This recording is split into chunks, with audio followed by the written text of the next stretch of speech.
Assalamualaikum warahmatullahi wabarakatuh. Perkenalkan, nama saya Makfiratul Jannah dari kelas AK18C Universitas Muhammadiyah Makassar. Jadi pada kesempatan kali ini saya akan mempresentasikan materi pertemuan 12 dan 13 utang antar perusahaan sebagai pengganti tugas final. Jadi langsung saja, transfer utang antar perusahaan atau direct intercompany debt transfer melibatkan pinjaman dari satu afiliansi ke afiliansi lainnya yang tergabung dalam entitas konsolidasi. Contohnya adalah utang piutang yang timbul karena penjualan kredit dari persediaan anak perusahaan dan penerbitan wesel bayar dari satu afiliansi ke afiliansi lain untuk pinjaman dan operasi. Nah, walaupun dalam ilustrasi PT Induk melakukan pinjaman ke PT Anak, namun entitas konsolidasi secara keseluruhan tidak meminjam dan pinjaman anak perusahaan tidak tercermin dalam laporan konsolidasi. Pembelian obligasi perusahaan induk oleh perusahaan anak. Penarikan konstruktif atas obligasi perusahaan induk terjadi apabila perusahaan afiliansi membeli obligasi yang beredar milik perusahaan induk. Perusahaan anak mencatat jumlah yang dibayar sebagai investasi dalam obligasi.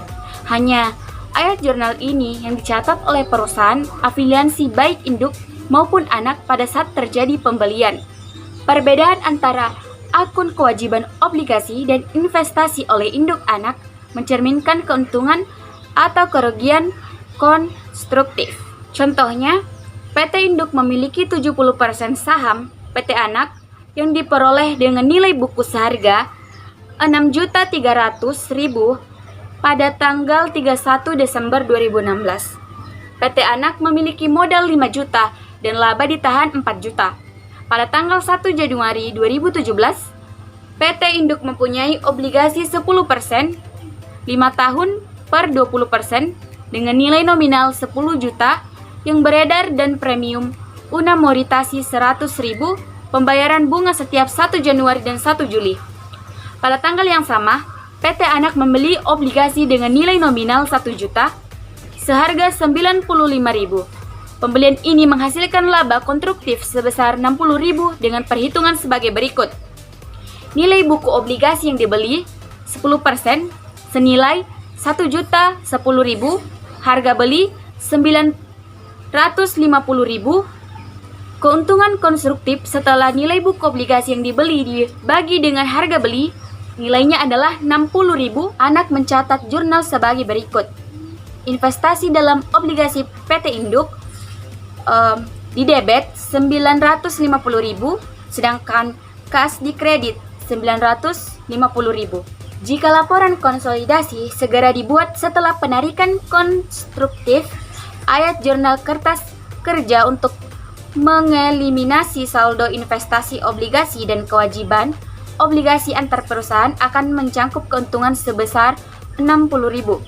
Nah, adapun jurnalnya pada tanggal 1 Januari 2017, utang obligasi berada pada BDET sebesar 1.010.000, sedangkan investasi dalam obligasi PT Induk di kredit sebesar 950.000, keuntungan atas penarikan obligasi sebesar 60.000 di kredit. Utang obligasi PT Induk. Nilai buku obligasi 10.100.000 dan 10% obligasi 10 juta. Nilai obligasi dikurang dengan 10% obligasi sama dengan premium 100.000 diamortisasi 5 tahun. Investasi obligasi PT Anak. Nilai buku obligasi 1 juta, harga beli 950.000. Setelah dikurang menjadi diskon obligasi 50.000. Pembukuan induk. Beban obligasi sama dengan 10% dikali 10 juta sama dengan 1 juta. Amortisasi premium obligasi 20.000. Setelah dikurang dengan beban bunga obligasi menjadi beban bunga 980.000 dikali 10%, hasilnya sebesar 98.000. Sedangkan pembukuan anak, pendapatan bunga obligasi 10% dikali 1 juta sama dengan 100.000, amortisasi diskon obligasi 10.000, setelah ditambah dengan pendapatan bunga obligasi, pendapatan bunganya adalah 110.000. Resiprokalnya adalah 110.000 dan 98.000. Selisihnya yaitu 12.000 dicatat sebagai gain. Pembukuan induk. Pada tanggal 1 Juli, beban bunga di debit sebesar 500, kas di kredit 500, dan pada tanggal 31 Desember, beban bunga di debit 500, utang bunga di kredit 500. Utang obligasi di debit 20, beban bunga di kredit 20. Pembukuan anak. Kas di debit 50, pendapatan bunga di kredit 50. Piutang bunga di debit 50, pendapatan bunga di kredit 50. Investasi dalam obligasi induk di debit 10, pendapatan bunga di kredit 10. Obligasi yang beredar pada tanggal 31 Desember 2017, PT Induk, nilai nominal obligasi 10 juta, premium obligasi 100.000 dikurang 20.000 sebesar 80.000, setelah ditambah dengan nilai nominal obligasi, nilai buku obligasinya adalah 10.080.000 dikali 10%, hasilnya 1.008.000. PT Anak, investasi obligasi 1 Januari 2017 950.000, diskon obligasi 10.000, diskon obligasi dan investasi obligasi ditambah investasi obligasi 31 Desember 2017 berjumlah sebesar 960.000. Akun resiprokal 31 Desember 2017. Obligasi pada induk 10.080.000, 10 pada tabel 10% 1.008.000, dan pada anak 960.000. Pendapatan dan beban bunga pada induk 950.000 setelah dikali 10% 98.000, sedangkan di anak 110.000. Utang dan piutang bunga di induk 500.000 setelah dikali 10% 50.000, dan di anak 50.000. Ayat jurnal eliminasi untuk kebutuhan konsolidasi PT Induk dan PT Anak adalah sebagai berikut. Utang obligasi 10% 1.008.000 di debit.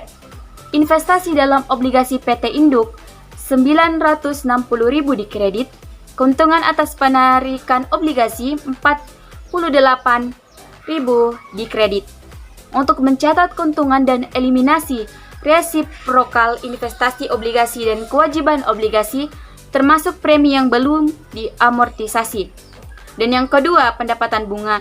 Pendapatan bunga 110.000 di debit, beban bunga 98.000 di kredit, keuntungan atas penarikan obligasi 12.000 di kredit. Untuk mengeliminasi jumlah resiprokal pendapatan bunga dan beban bunga. Untuk eliminasi keuntungan dari PT Anak, laba dari PT Anak 202.000 di debit, investasi dalam PT Anak 202.000 di kredit. Untuk menghitung bagian hak minoritas atas laba PT Anak, beban hak minoritas 66.000, hak minoritas 66.000. Laba ditahan PT Anak 4 juta di debit, saham biasa PT Anak 5 juta di debit, investasi dalam PT Anak 6.300.000 di kredit, hak minoritas 2.700.000 di kredit. Utang bunga 50.000 di debit, piutang bunga 50.000 di kredit. Eliminasi jumlah resiprokal utang bunga dan piutang. Jurnal A mengeliminasi kewajiban obligasi 10% PT Induk serta investasi obligasi PT Anak dan juga mencatat keuntungan atas penarikan obligasi 48.000. Nilai tersebut adalah bagian dari keuntungan konstruktif yang belum diakui sebesar 60.000 pada pembukaan terpisah PT Induk dan Anak per 31 Desember 2017. Ayat jurnal B mengeliminasi jumlah resiprokal beban bunga dan pendapatan bunga. Perbedaan antara beban bunga dan pendapatan bunga merupakan bagian keuntungan konstruktif yang telah diakui pada pembukuan terpisah induk dan anak melalui amortisasi pada tahun 2017. Jumlah perbedaan ini adalah 12.000. apabila dikredit ke keuntungan atas penarikan obligasi, maka akan menghasilkan keuntungan menjadi sebesar nilai awalnya, yaitu 60.000. Jika jurnal A dan B digabung, keuntungan konstruktif akan dicantumkan dalam kertas kerja sebagai jumlah tunggal. Ayat jurnal F mengeliminasi jumlah resiprokal utang bunga dan piutang bunga atas obligasi antar perusahaan. Ini menyebabkan utang bunga pada neraca sebesar 450.000, yakni nominal utang bunga untuk setengah tahun atas obligasi yang dimiliki oleh pihak luar dari entitas konsolidasi yang bernilai nominal 9 juta.